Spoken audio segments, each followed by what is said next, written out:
Subscribe करें और bell दबाएं ताकि कोई खबर रह न जाए।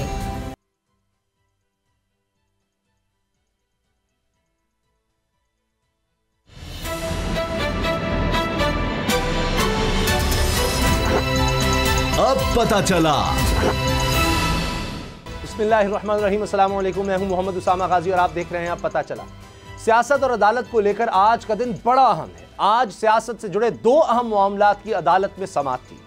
सेनेट में इंतखाबी तरीक़ाकार पर सदारती रेफरेंस का case supreme court of Pakistan ने सुना, जबकि डस्का में ज़िमनी इंतखाब में मुबैना धांधली के केस की समाअत इलेक्शन कमीशन में हुई। नून लीग ने इलेक्शन कलअदम करार देने और दोबारा पोलिंग की दरखास्त दी थी, जिसे मंजूर करते हुए इलेक्शन कमीशन ने एन 75 डस्का के पूरे हल्के में दोबारा इंतखाबात का फैसला सुना दिया। फैसले में कहा गया है कि हल्के में साफ, शफाफ, मुनसिफाना इंतखाब नहीं हो सका। फायरिंग करके वोटर्स को डराया धमकाया गया। इलेक्शन एक्ट की शिक 9 के तहत इलेक्शन को कलअदम करार देते हैं। अब हल्के में 18 मार्च को दोबारा इलेक्शन होंगे। काबिल जिक्र बात यह है कि दोबारा पोलिंग पर वज़ीर-ए-आज़म इमरान खान और पीटीआई के मौक़िफ़ में फर्क सामने आया। इलेक्शन कमीशन के रूबरू पीटीआई उम्मीदवार के वकील अली जफर का मौक़िफ़ था कि इमरान खान ने बतौर लीडर ये बात की, जबकि बतौर उम्मीदवार अली असजद मलही को इस पर एतराज़ है। नून लीग की तरफ से इस फैसले को अपने मौक़िफ़ की फतह करार दिया गया, लेकिन हुकूमत का कहना भी दुरुस्त है कि इलेक्शन कमीशन के फैसले से इदारों को आज़ाद करने का ख्वाब पूरा हुआ है। इस मुकदमे का फैसला आ गया। अब दूसरा अहम मुकदमा सेनेट का है। सेनेट इंतखाबात शो ऑफ हैंड्स के जरिए होंगे या फिर खुफिया वोटिंग के जरिए। इस अहम मामले पर सुप्रीम कोर्ट ने वकला के दलाइल सुनने के बाद अपनी राय महफूज कर ली है। अदालत इससे पहले ही ये इंदिया दे चुकी है कि कानून साजी और आइन में तरमीम अदालत नहीं, पार्लियामेंट का काम है। सेनेट इंतखाबात 3 मार्च को होने हैं, इसलिए वक्त बहुत कम रह गया है। अब देखना यह होगा कि अदालती राय सामने आने के बाद इंतखाबात के लिए क्या तरीक़ाकार इख्तियार किया जाता है। क्या ये सदारती ऑर्डिनेंस के मुताबिक शो ऑफ हैंड्स के तहत होते हैं या फिर आइन में दिए गए खुफिया वोटिंग के तरीक़ाकार के मुताबिक।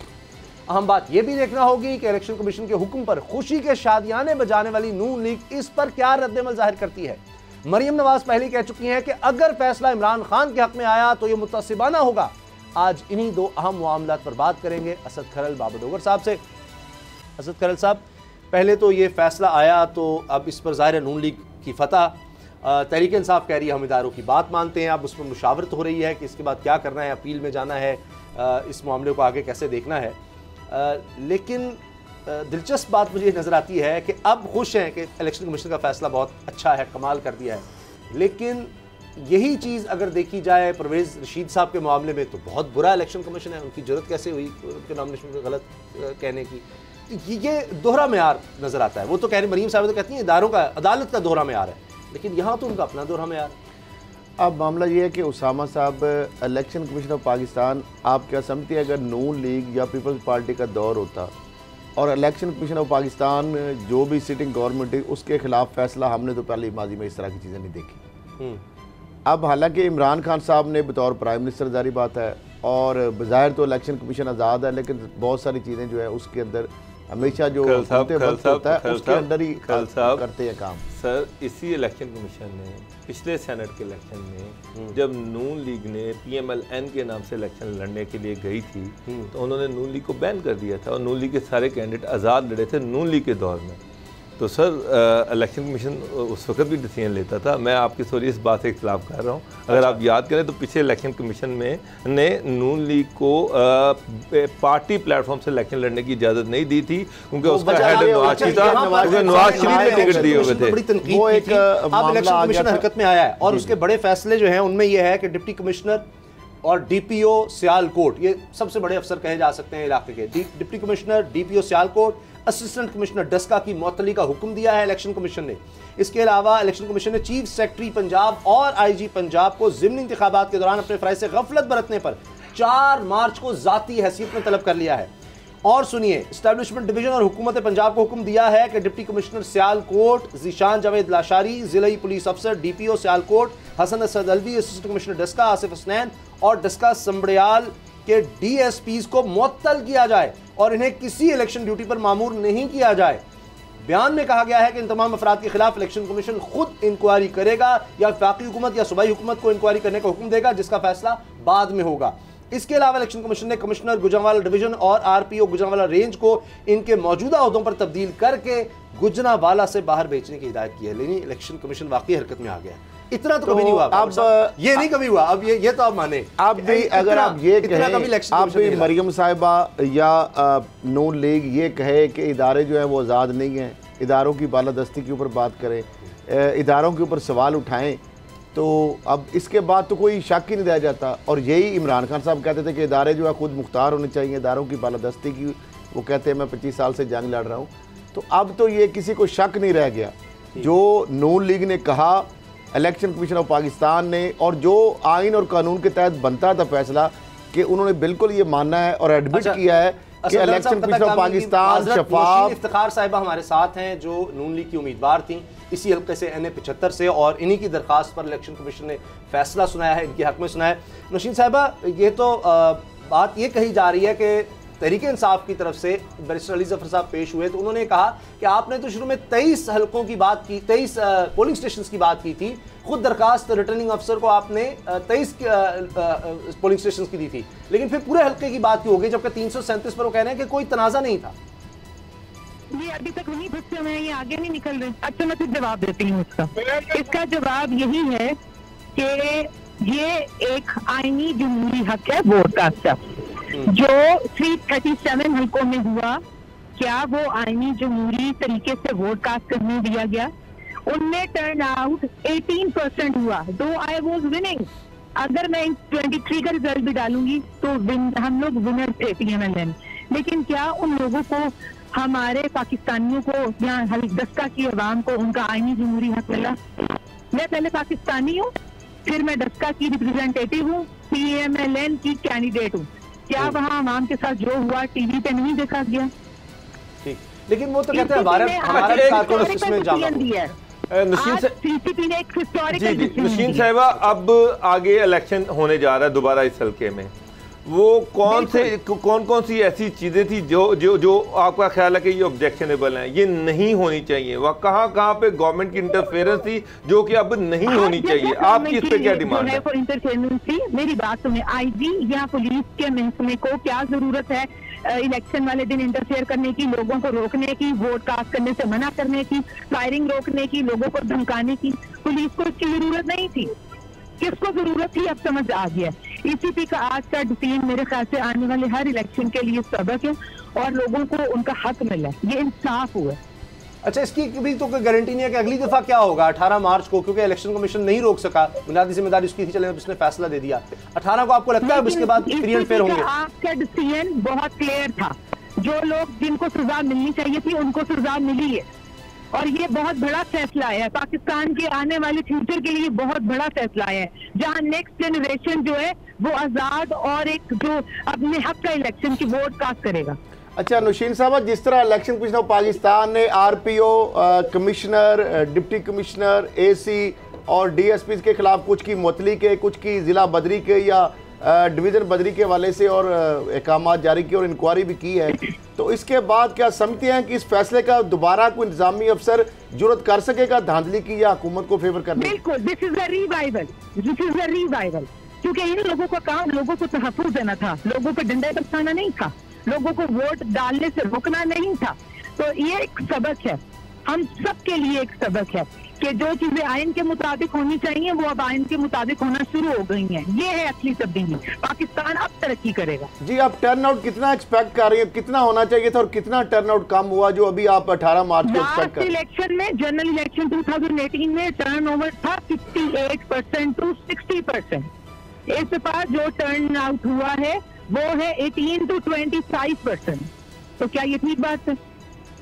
अच्छा, अब 18 तारीख को आपकी एक्सपेक्टेशंस क्या हैं, क्या होना चाहिए?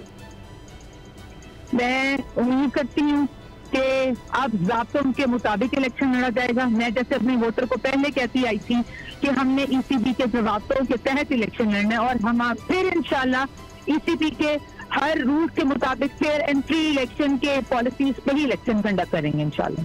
अच्छा, एक और नशीन साहबा, एक बात जो बार बार मीडिया में भी रखी गई कि फिरदौसा शिकवान, उस्मान डार, राना सना और ये जितने भी पॉलिटिकल फिगर थे ये सारे उस वक़्त उस हल्के में थे कि इन लोगों को वहाँ पर नहीं होना चाहिए। कैंडिडेट जो है वो अपनी कैंपेन खुद चलाएं, पार्टीज़ के साथ के ये जो लोग हैं ये हैवी वेट जो आ जाते हैं इससे गड़बड़ ज़्यादा होती है, ना हुकूमत की हो ना अपोजिशन की हो।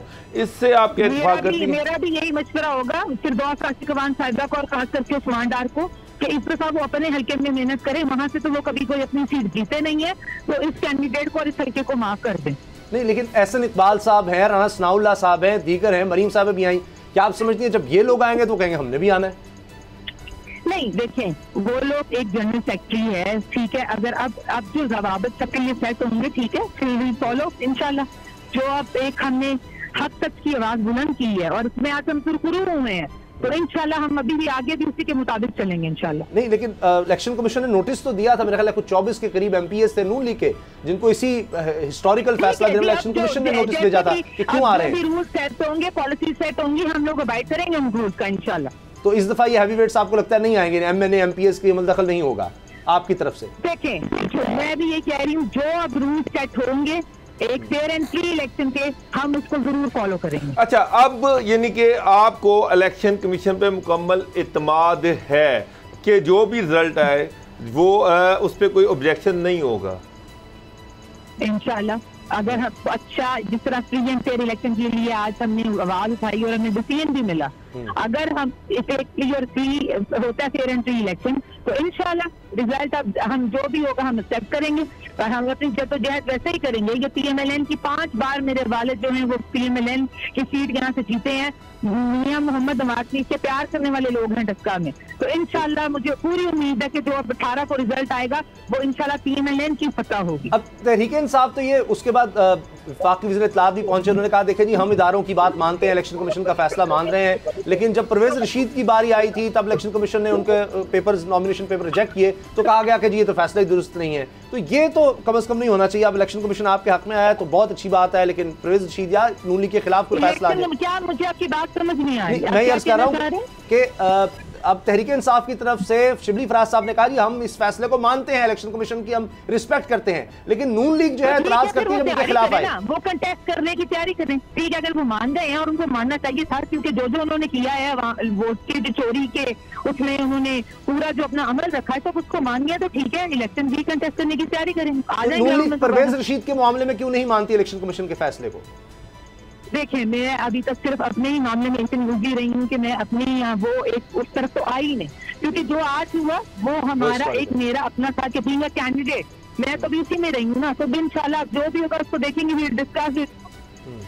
और ये आखिरी सवाल आप ताजिर नशीन साहबा कि ये जिस तरह आपके भी कारकुन की हलाकत हुई जहाँ वक्त तहरीक इंसाफ के थे, उनका भी एक कारकुन था, तो ये असलहा वगैरह ये अब किस तरह से इसको रोका जाए कि फिर इसके बाद ये इस तरह का इसमें एक और चीज है, क्या नशीन साहबा एक मिनट क्या आप ये इलेक्शन कमीशन से इस चीज की रिक्वेस्ट करेंगी कि यहाँ पर रेंजर्स या फौज को तैनात किया जाए, या फिर आपको जिले इंतजामिया पे पूरा इत्मीनान है? भी रेंजर्स पॉइंट है यहाँ पे, लेकिन मेरी बात सुने, मैंने यही कहा था उस दिन भी कि ये एक वॉर थी बियॉन्ड पार्टी, ना पीएमएलएन की ना पीटीआई की। 2 लोगों ने जो कि पीएमएलएन के हैं और पीटीआई के हैं, लेकिन वो NA 75 के हैं, वो हमारे लोग हैं, हमारे भाई बेटे हैं जिनकी जाने गई हैं, और आज की विक्ट्री भी मैं उनके नाम करती हूँ, क्योंकि इलेक्शन वाले दिन कोई जान से जाए मैं ये नहीं चाहती थी। ठीक है, बहुत बात वो फिर यही है कि क्या इंतजामिया के अंडर इलेक्शन होने चाहिए, अब रोकना चाहिए। अब जो असले की नुमाइश हुई, फायरिंग हुई, आज जो मुतलियां हुई है, ये इस चीज का सबूत है कि आने वाले लोग इससे सबक जरूर सीखेंगे और वो अपना फर्ज अंजाम जरूर देंगे, अपनी ड्यूटी जो उनकी तहफ़्फ़ुज़ है इमाम को, वो जरूर देंगे। अच्छा, कोई ऐसा मैकेनिज्म हो सकता है कि अब जो लोग लगाए जाएं, जो अफसरान, वो इलेक्शन कमीशन की मुशावरत से हो सकें, क्योंकि इलेक्शन कमीशन के पास इख्तियारात तो हैं, वो रोक सकता है कि जी कोई ट्रांसफर नहीं होगी, जिस तरह अब वो उनके खिलाफ यानी आईजी और चीफ सेक्रेटरी को तलब कर रहा है, तो ये भी तो हो सकता है कि उनकी मुशावरत से लोग लगाए जाएं ताकि एक इंडिपेंडेंट फिर कोई एतराज ना कर सके कि ये शख्स कहां से आ गया। मेरा नहीं ख्याल अब आई नो कि ये मामला बहुत स्ट्रिक्टली मॉनिटर किया जाएगा, बहुत स्ट्रिक्टली मॉनिटर किया जाएगा, क्योंकि ये सिर्फ अब कहानियां तो नहीं रह गई ना, जो हुआ सबके सामने आया, और आई बिलीव कि अब जो होगा 18 का इलेक्शन जो होगा वो वाकई हमारी पाकिस्तान की हिस्ट्री में सबसे शफाफ और होगा इंशाल्लाह। ठीक है, और इस दफा सिलेक्टर्स का तो कोई रोल नहीं था, सिलेक्टर्स का तो कोई रोल नहीं था इस दफा इलेक्शन में। हेलो जी, मैंने कहा सिलेक्टर्स का तो कोई रोल नहीं था, जिनको मरीम कहती है सिलेक्टर्स हैं, इमरान खान को लाने वाले जिनके ताबेदार हैं, उनका रोल तो नहीं आपने देखा इलेक्शन में? इसका रोल तो गवर्नमेंट ने प्ले किया ना सबसे बढ़ के, देखा नहीं आपने इन्होंने क्या किया? अच्छा, सजा तो इन सबको मिलनी चाहिए, ये लोग सब सजा के हकदार है। अब यही है कि मैं यही दुआ करूंगी कि अब जो 18 को है वो हमारी दस्के की आवाम जो है वो महफूज रहे और उनको अपना हक मिले इंशाल्लाह। ठीक है, बहुत बहुत शुक्रिया नौशीन साहब। उम्मीदवार डस्का से NA 75 की नून लीग की थी और इन्होंने ही दरख्वास्त दी थी इलेक्शन कमीशन से। उनकी दरख्वास्त तो पूरी तरह से मंजूर हुई, पूरे के पूरे इलेक्शन ही कलअदम हो गया पूरा इलेक्शन, और अब दोबारा से होगा 18 मार्च को। अब दूसरा एक अहम मामला है सुप्रीम कोर्ट का, वहाँ पर सेनेट के इलेक्शन का मामला चल रहा है और उसमें भी फैसला कह लें या जो राय है सुप्रीम कोर्ट की वो महफूज हो चुकी है। ये चूँकि सदर साहब की तरफ से गया था रेफरेंस कि किस तरह से करवाया जाए इलेक्शन, अच्छा उसमें सदारती ऑर्डिनेंस भी आ चुका है, लेकिन उस पर बार बार सुप्रीम कोर्ट की तरफ से रिमार्क्स आए कि उस पर हम नहीं जाएंगे। तो अब असद खरल साहब, एक ये भी इम्तिहान आ चुका है तहरीक इंसाफ के लिए। एक तो ये इलेक्शन कमीशन के सामने था, उसमें तो उनकी नाकामी हुई है। अब ये सुप्रीम कोर्ट में जो मामला है ये बड़ा अहम है, लेकिन लग यही रहा है कि ये फैसला जल्दी आ जाएगा, क्योंकि आखिर में इलेक्शन कमीशन की तरफ से दरखास्त की गई कि 28 से पहले सुना दिया जाए ताकि 3 मार्च को इलेक्शन हो सके। देखिए, फ्री कैन जो है उनकी बहस मुकम्मल हो गई, अटॉर्नी जनरल का जवाब है वो भी आ गया, अब फैसला कर लिया महफूज। और जिस तरह आपने कहा इलेक्शन कमीशन ऑफ पाकिस्तान की जानब से भी दरखास्त आ गई 28 से पहले। तो मेरा ख्याल है जो ये फैसला है, जो मैं समझता हूँ ये फैसला, पहले जो ओपिनियन है इस हवाले से ख़ास तौर पे जस्टिस याहिया अफरीदी साहब ने सवाल भी किया अटॉर्नी जनरल से कि क्या जो opinion supreme court of Pakistan देगी, क्या हुकूमत उसको हतमी समझेगी या उसके ख़िलाफ़ को अपील करेगी।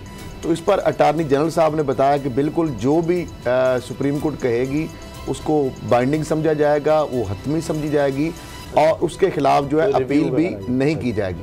अब मामला ये है कि चूँकि मामले की नज़ाकत के हिसाब से या उसकी टाइमलाइन के हिसाब से मेरा ख्याल है यकीनन ये 28 से पहले शायद आ ही जाए फैसला।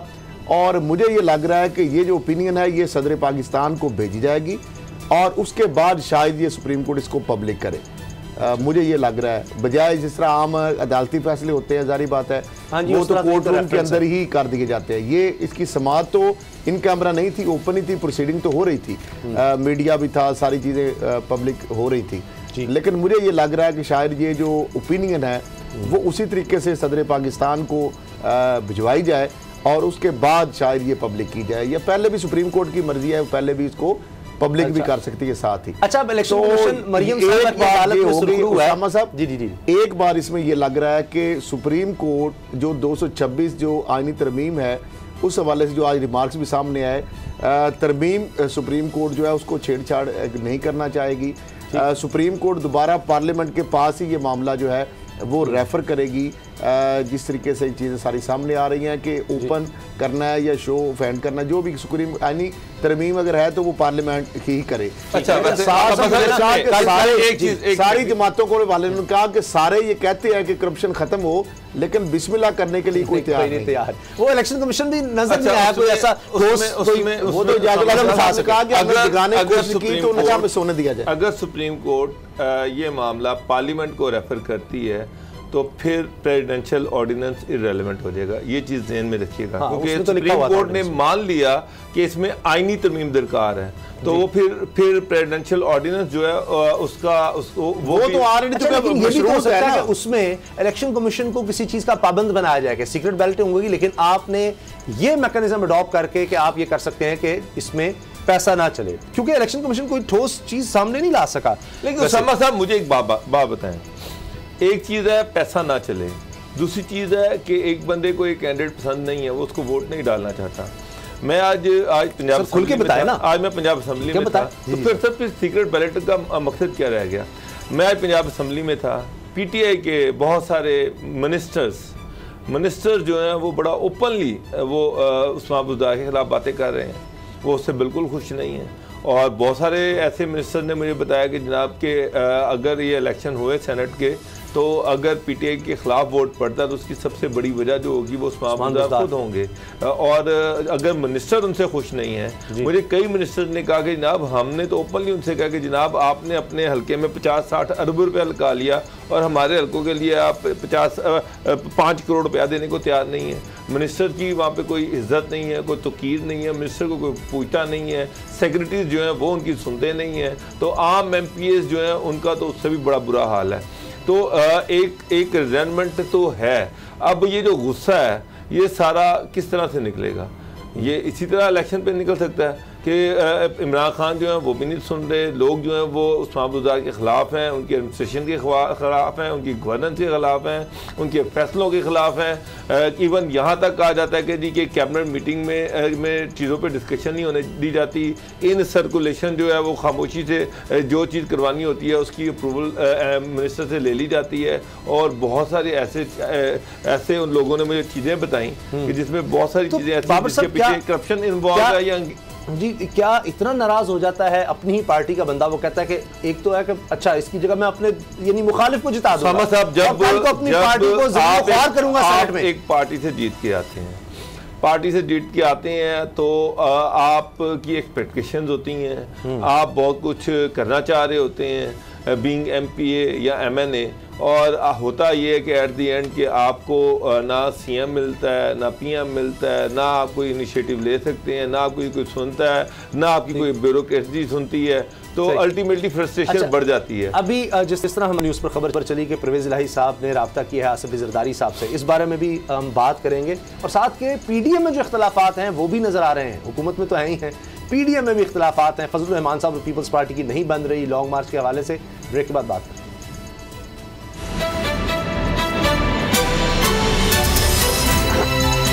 अब पता चला।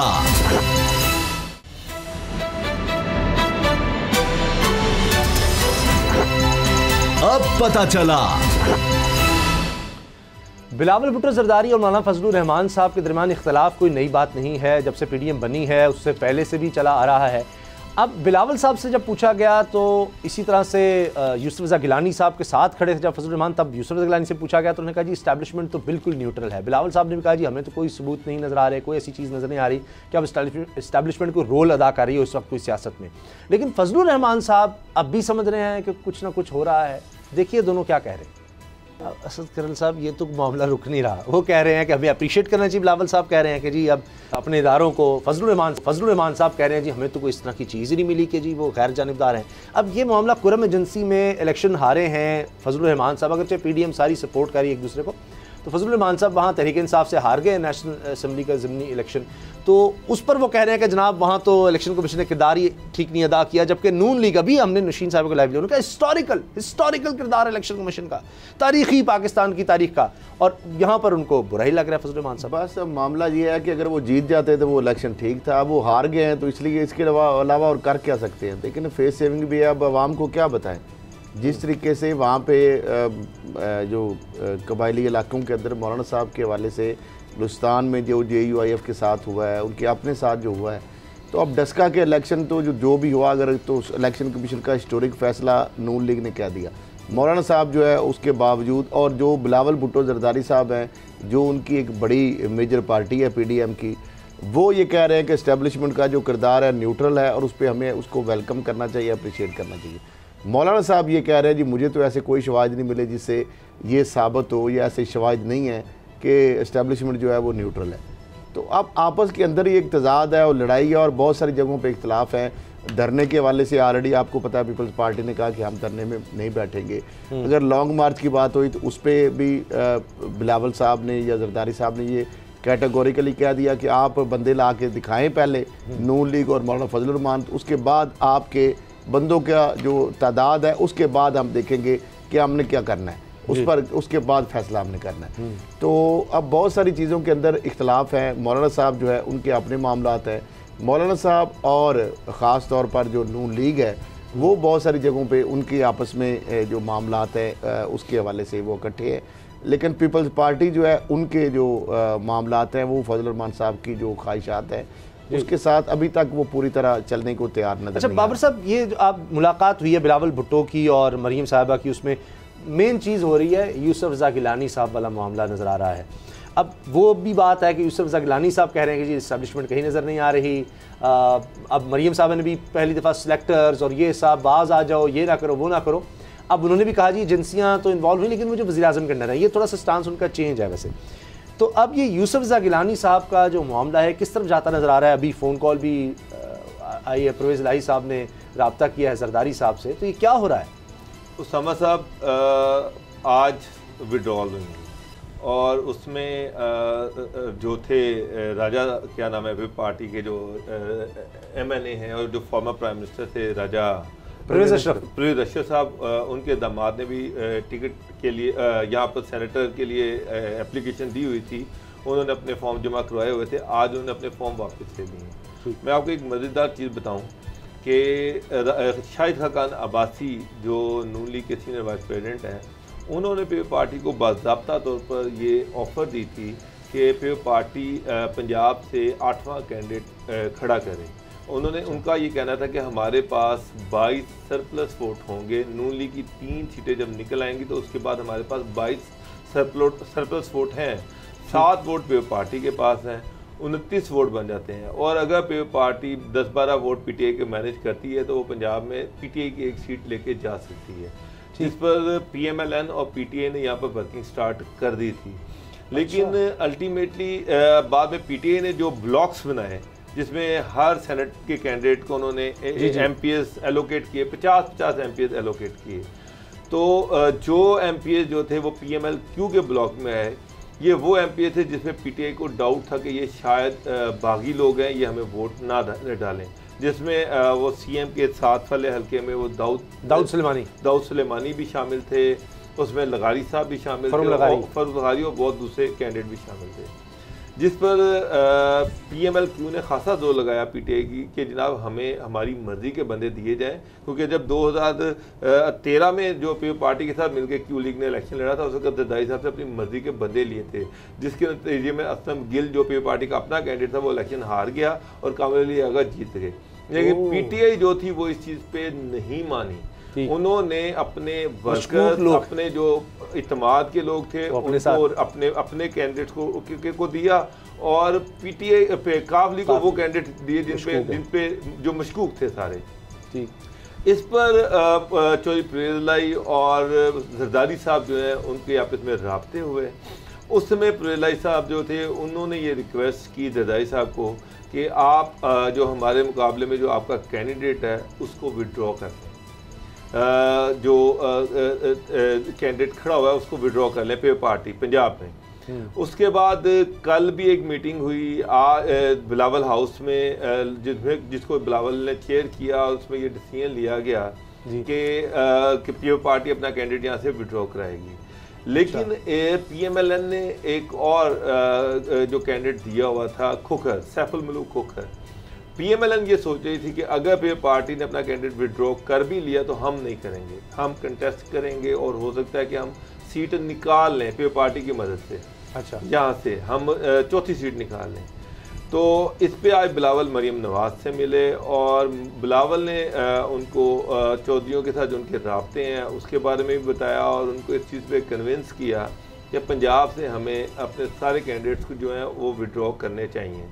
तो जो चौधरियों को जो ख़तरा महसूस हो रहा था, चाहे वो PMLN की तरफ से था या पीपल्स पार्टी की तरफ से था, तो पीपल्स पार्टी ने भी अपना कैंडिडेट विड्रॉ करवाया और PMLN ने भी अपना कैंडिडेट विड्रॉ करवाया। बदले में क्या मिलेगा? मिलेगा क्या? काफली के इतनी फेवर क्यों? बदले में क्या मिलेगा? बदले में गिलानी साहब और फीस शेख साहब का जो इलेक्शन हो रहा है वो देखें कि बदला कहाँ चुकाया जाता है, वहाँ पे चुकाया जाता है या कहीं और चुकाया जाता है। लेकिन आज चौधरी जो है उन्होंने बड़े सुकून सुखा चांस लिया, उनका कैंडिडेट आज जीत गया। अब उनको PTI के वोटों की ज़रूरत नहीं है, चाहे वो जो भी है मशकूक है या नहीं है, पंजाब में उनकी ज़रूरत नहीं है। उनका जो ऑब्जेक्टिव था वो उनको हासिल हो गया और उसमें आसिफ अली जरदारी जो थे उन्होंने भी अपना रोल प्ले किया और उन्होंने मरियम को भी कन्विंस किया बिलावल के ज़रिए से और पंजाब में सारी सीटें बिला मुकाबला जीती गई हैं। अब सारा जो फोकस है वो गिलानी साहब की सीट पे है और ये मुलाकात भी इसी वाले से हुई है। शनीद जो है वो यही है कि हो सकता है कि गिलानी साहब को सपोर्ट करके ये बदला उतारा जाए। ओह अच्छा, असद करल साहब ये तो बड़ी खिचड़ी सी पक रही है। पता नहीं, ये तो 3 मार्च को इलेक्शन होगा तो उस वक्त पता लग जाएगा कि ये किस करवट बैठता है ऊँट और कौन किसका साथ देता है। लेकिन अगर ये मामला हो जाता है, यूसुफ रज़ा गिलानी साहब जीत जाते हैं, तो फिर उसके बाद आपको लगता है कि इमरान खान साहब की सीट वाकई ख़तरे में होगी? देखिए, एक हुकूमत मौजूदा है और जिस तरह ज़िमनी इलेक्शन के अंदर भी आपने देखा कि नून लीग ने जिस तरह सीटें निकाली, तो हुकूमत की क्रेडिबिलिटी के ऊपर या हुकूमत की साख के ऊपर बहुत सारी जो चीज़ें हैं वो सवाल तो उठते हैं। अगर इस्लामाबाद के अंदर यूसुफ रज़ा गिलानी साहब अगर वो सीट निकाल जाते हैं तो उससे ना सिर्फ ये एक अदम एतमाद वाली सूरत हाल पैदा हो जाएगी मौजूदा हुकूमत पर, हुकूमत का ख़तरे में पड़ना नहीं, लेकिन ये चेयरमैन सेनेट जो है उस हवाले से फिर और ज़्यादा मामला चले जाएंगे अपोजिशन के हाथ में। अगर यूसुफ रज़ा गिलानी साहब इलेक्शन हार जाते हैं तो फिर ये कंसीडर शायद हो कि शायद PTI जो है वो अपना चेयरमैन सेनेट लाने के लिए ज़्यादा फेवरेट हो सकती है पार्टी। लेकिन अगर सैयद यूसुफ रज़ा गिलानी साहब जीत जाते हैं तो फिर उसके बाद अगली रास्ता हमवार हो जाएगा। चेयरमैन सेनेट का जो उम्मीदवार है या मजबूत उम्मीदवार है वो अपोजिशन की हमजा साहब कब तक एक्टिव होंगे? हमजा साहब कब तक एक्टिव होंगे? अब मरियम साहिबा ही रहेंगी या जब तक शहबाज शरीफ साहब अगर रिहा हो जाते हैं? अब तो सारे मामलात हो चुके हैं, ऑलमोस्ट टिकटों का फैसला हो चुका, वो तो हो गया, लेकिन मुलाकातें बिलावल उन्हीं से मिलते हैं, हमजा को कोई पूछता ही नहीं। जो मेरी इतलात हैं, हम शहबाज शरीफ साहब अगले महीने अपनी बेल के लिए अप्लाई करेंगे और सेनेट के इलेक्शन के बाद बहुत ज़्यादा चांसेस हैं कि शहबाज शरीफ की बेल हो जाएगी, वो बाहर आ जाएंगे। जब शहबाज शरीफ साहब बाहर आएंगे तो पार्टी की कमांड शहबाज शरीफ संभालेंगे। मरियम जो है, अब मरियम के पास ऑप्शंस 3 हैं। एक तो ये कि चुप करके घर बैठ जाएं, दूसरा कल नैब ने एक प्रेस रिलीज जारी किया जिसको बाद में वापस ले लिया गया, जिसमें उन पर चार्जेस थे वो सारे थे और उनको बुलाया गया था 2 मार्च को, लेकिन वो बाद में वापस ले लिया गया। अच्छा। तो वो एक मैसेज था कि जनाब या तो चुप करके बैठ जाएं या फिर लंदन चली जाएं या फिर नैब के दरवाजे उनको खुश आमदीद कहने के लिए तैयार हैं, खुले हुए हैं। वैसे तो 7-8 महीने बाद वो ये नोटिस की गेम दोबारा चली है जो फिर दब गई। तो मरियम खुद कह चुकी हैं कि वो लंदन जाना चाह रही हैं और वो अपनी सर्जरी भी करवाना चाह रही हैं। शहबाज शरीफ के होते हुए मरियम इस तरह से खुल के नहीं खेल सकेंगी। ज़ाहिर बात है वो पार्टी के सदर हैं, वो कमांड संभालेंगे और मुझे पता है कि बहुत सारे ऐसे पार्टी की लीडरशिप जो है वो शहबाज शरीफ का इंतज़ार करें कि वो बाहर आएँ और पार्टी की कमान संभालें ताकि जो पार्टी का बयानिया है उसमें कोई वादे तो है और ये जो मुश्किल हालात है पार्टी गुजर रही थी उससे पार्टी गुजर जाए और पार्टी को नई मुश्किलात का सामना ना करना पड़े। तहरीक इंसाफ की पार्टी के एक मेंबर हलीम आदिल शेख साहब बड़ी मुश्किल में हैं, उन्होंने धुआंधार तकरीर भी की है सिंध असम्बली में। क्या हुआ है, ब्रेक के बाद बात करते हैं।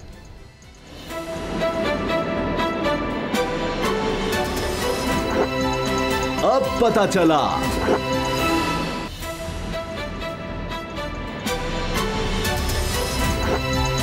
अब पता चला। हलीम आदिल शेख साहब बदस्तूर गिरफ्तार हैं, सिंध में अपोजिशन लीडर हैं, तहरीक इंसाफ के रहनुमा हैं। आज उनको बड़ी सिक्योरिटी में सिंध असम्बली में पहुंचाया गया और उनके प्रोडक्शन ऑर्डर जारी किए गए थे, जो कि किसी भी मेंबर असम्बली को ये हक हासिल होता है कि जो स्पीकर असम्बली है अगर जेल में भी है तो उसके प्रोडक्शन ऑर्डर जारी कर सकता है, फिर जेल इंतजाम के लिए होता है कि उनको लेकर आएँ। वो आए, उन्होंने बड़ी धुआंधार तकरीर की, लेकिन उनसे पहले वज़ीर आला सिंध तकरीर करके जा चुके थे। अब हो ये रहा है कि नज़र ही आ रहा है कि ये मामला भी आगे चलना है और इसी पर अब तहरीक इंसाफ और पाकिस्तान पीपल्स पार्टी की चपकलिश रहनी है। असद करल साहब, ये मामला कैसे सुलझेगा? अब उन पर इंसदाद दहशतगर्दी के मुकदमात हो चुके हैं, फिर खुद उन्होंने उनकी तरफ से आ गया, कभी सांप निकलता है, कभी उन पर तशद्दुद होता है, फिर रिपोर्ट्स भी आती हैं ऐसी, जबकि सईद गनी साहब का ये कहना है कि ये कुछ भी कर सकते हैं शोहरत हासिल करने के लिए। हलीम आदिल शेख साहब सिर्फ शोहरत हासिल करने के लिए इस तरह की बातें कर रहे हैं। देखिए, आज जिन्ना हॉस्पिटल से इंतहाई सख्त सिक्योरिटी में जब उनको पहुँचाया गया और जिस तरह आपने बताया कि आज खिलाफे तो जो इजलास है आज बर वक्त शुरू हुआ और वज़ीर आला सैयद मुराद अली शाह साहब जो है वो इनके आने से पहले ही अपना खिताब मुकम्मल करके जा चुके थे। अब मामला ये, जब इन्होंने आए और सख्त तनकीद की और बाकायदा एक नज़म भी पढ़ी और उस पर जो पीपल्स पार्टी के अरकान है वो शोर शराबा भी करते रहे, लेकिन बहरहाल अब मामला जिस तरह सईद गनी साहब की बात है, वो ये कह रहे हैं कि अगर हमने सख्ती करनी होती तो फिर ये हॉस्पिटल की बजाय हवालात में होते या जेल में होते, ये हॉस्पिटल में ना होते। अच्छा। तो मामला ये है कि गवर्नर इमरान इस्माइल साहब ने जिस तरह की चीज़ें सामने आ रही हैं, आईजी के हवाले से भी बात हो रही है कि उनकी तब्दीली के हवाले से, तो बहरहाल पीटीआई जो है उनकी जानब से इल्ज़ाम आ रहे हैं कि जो हुकूमत है वो इंतकामी कार्रवाइयों पर पीपल्स पार्टी की हुकूमत उतरी हुई है, जबकि पीपल्स पार्टी की जानब से जिस तरह चीज़ें सामने आ रही हैं, सईद गनी साहब ने जिस तरह कहा, या जो स्पीकर सिंध असम्बली जो है उनकी जानब से जो रवैया था, या उनके अरकान की जानब से, वो ये कहते हैं कि, और हलीम आदिल शेख साहब का या उनकी जिस तरह साहबजादी को भी हमने लिखा था प्रोग्राम में, उन्होंने भी ये कहा कि उनका कसूर ये है कि वो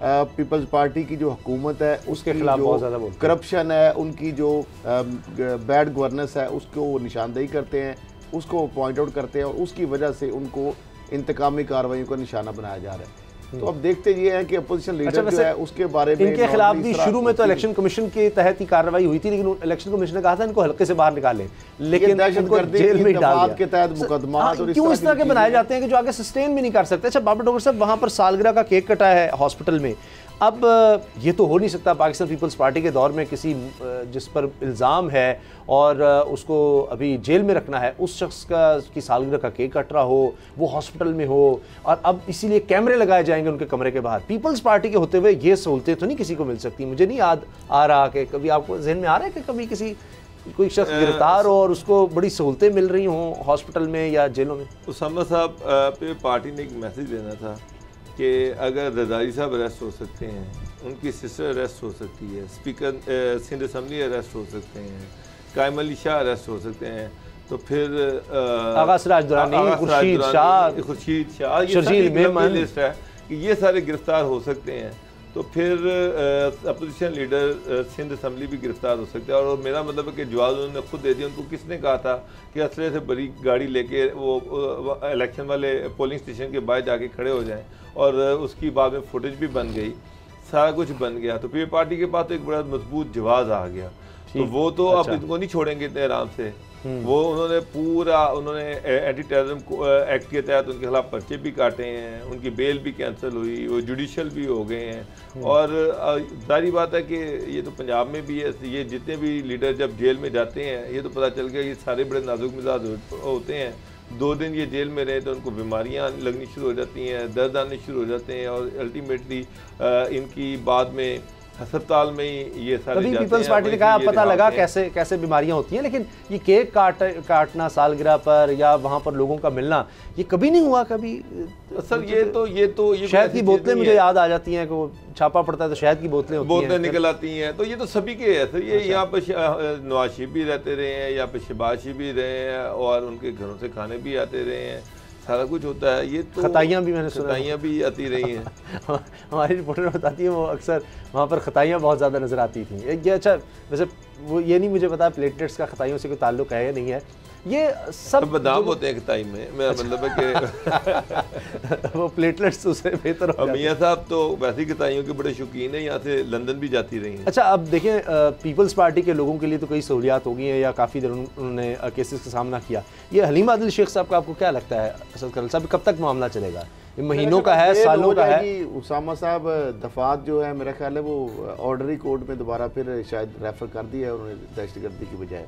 अच्छा, अदालत ने केस ये नहीं स्टैंड कर सका, क्योंकि मैंने देखा हमारी आला अदालतों की स्टेटमेंट्स हैं, फैसले में लिखा हुआ है कि जानबूझ के आप किसी ऐसे केस को जो इंसदाद दहशतगर्दी का नहीं बनता उसको जब ले आते हैं तो आप केस खराब करते हैं। मसला ये है कि जो पॉलिटिकल इस तरह के केस होते हैं उसामा साहब, उनका वो केस तो सिर्फ आम आदमी जो है उसके बेचारे को, कई जो ऐसे लोग हैं जो बेगुनाह जुर्माना ना देने की वजह से कई माह से कई सालों से जेलों में पड़े हुए हैं, इस तरह के जो बड़े लोग हैं अल्टीमेटली तो इमरान खान साहब या गवर्नर हो या तहरीक इंसाफ हो, ये कुछ कर सकते हैं हलीम आदिल शेख के लिए? नहीं, अभी तक तो उनकी जानब से वो अपना तौर पे कर रहे हैं, मेरा ख्याल है ये ज़बानी जमा खर्ची कर रहे हैं, और जो जितनी मैक्सिमम पीपल्स पार्टी ने उनको लेसन जो देना था मेरा ख्याल है वो दे चुके हैं काफ़ी।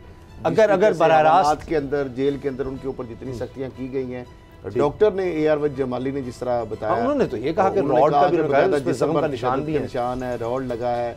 बाबर साहब अगर बराह रास्त इमरान खान साहब बात करें वज़ीर आला सिंध से कि जाने दो, तो सारी इंतजामिया तो उनके अंडर है, वो बहुत सी सहूलतें पैदा कर सकते हैं। ज़ाहिर है उन्हीं की तरफ से तो दिए गए हैं। पार्टी चाहेगी कि इमरान खान उनको फ़ोन करें और उनसे रिक्वेस्ट करें।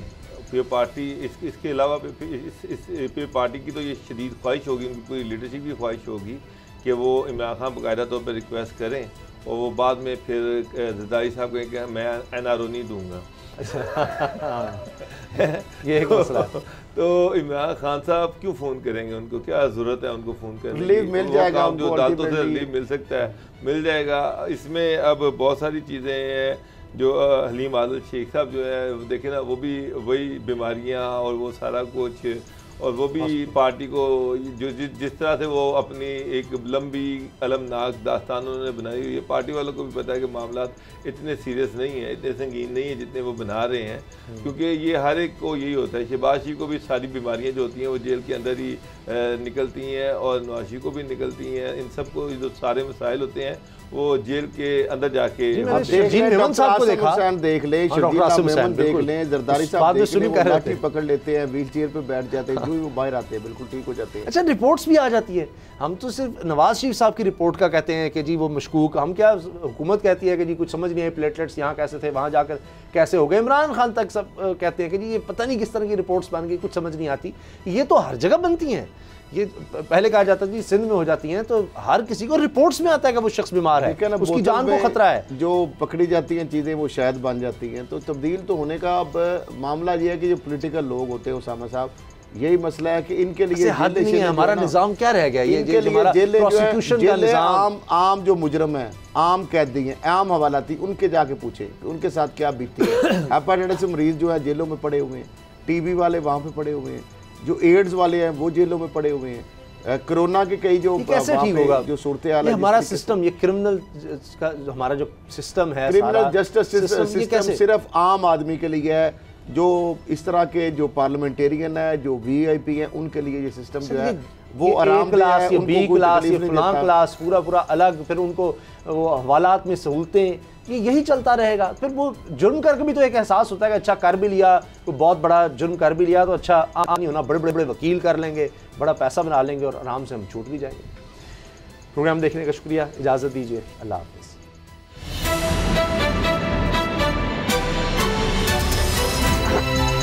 अब पता चला। सब्सक्राइब करें और बेल दबाएं ताकि कोई खबर रह न जाए।